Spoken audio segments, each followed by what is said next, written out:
Hi Vicky, it's Jen. I just thought I would make a quick little video for you instead of trying to describe this in screenshots and written directions.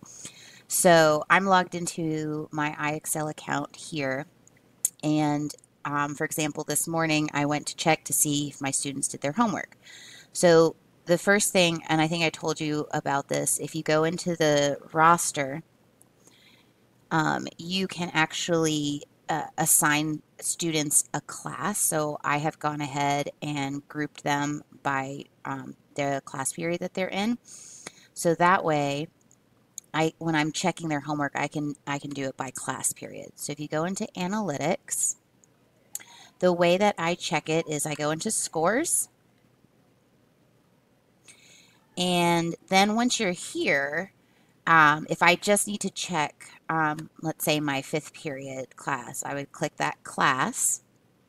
You've got a date range, so sometimes if you are wanting to see if they just did it in that week and not ahead of time, you can change the date range of when they did their work, but I don't really mess with that part so much. Okay, so their skill that I signed them in was in the 8th grade section. So whatever section it was assigned in, you just click that. And my requirements are to get an 80 and above. So I'm going to go ahead and I'm going to click, I want to see their current score. I don't want to know about any prior mastery. And I'm going to click 80 and above. Just, it'll highlight it so it just stands out better to me. And I'll go ahead and hit apply. So then I scroll down to the skill that they were assigned. And this shows all the past ones. So they had to work on section T. And so at a very, very quick glance, I can see who scored at least an 80 or higher. And that way, and then if you highlight over it, you can kind of see how many questions they answered and how many minutes they spent on that skill. So I can do roughly say, okay, if you didn't get to an 80, you had to get this score with at least this amount of time. Let me see if there's another one who didn't maybe spend as much time. Sometimes I will take a look at their average, like, okay, you did 11 questions in 16 minutes. That's just a little over a minute per question, and that could be explaining why you're getting a 62. And so that would be a conversation I could have.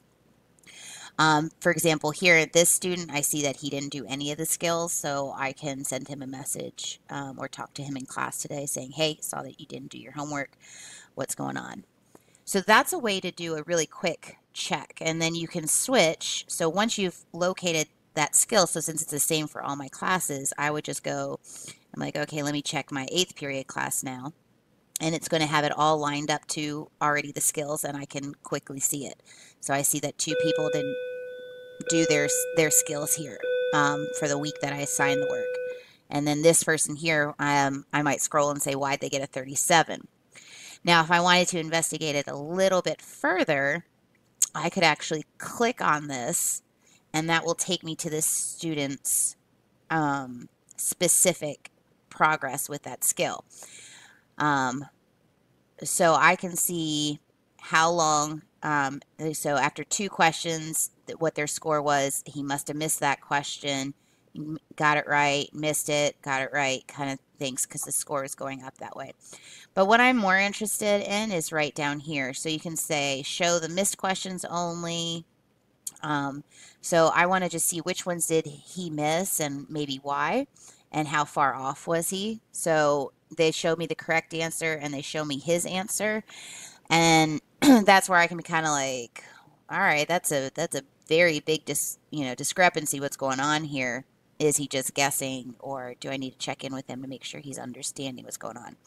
Here I can see that it was just a rounding issue, and we've had that come up. So that would mean just I need to touch base with him about where he's supposed to be doing his rounding to make sure we get precision there. So that gives you specific if you want to investigate a little bit deeper into each student.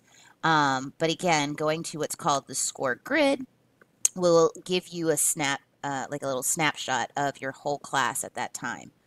I could look at all my classes if I wanted to, all students. So they does alphabetize them for you. I just don't like having to do that because it's just easier by class with your, with how your grade books are set up.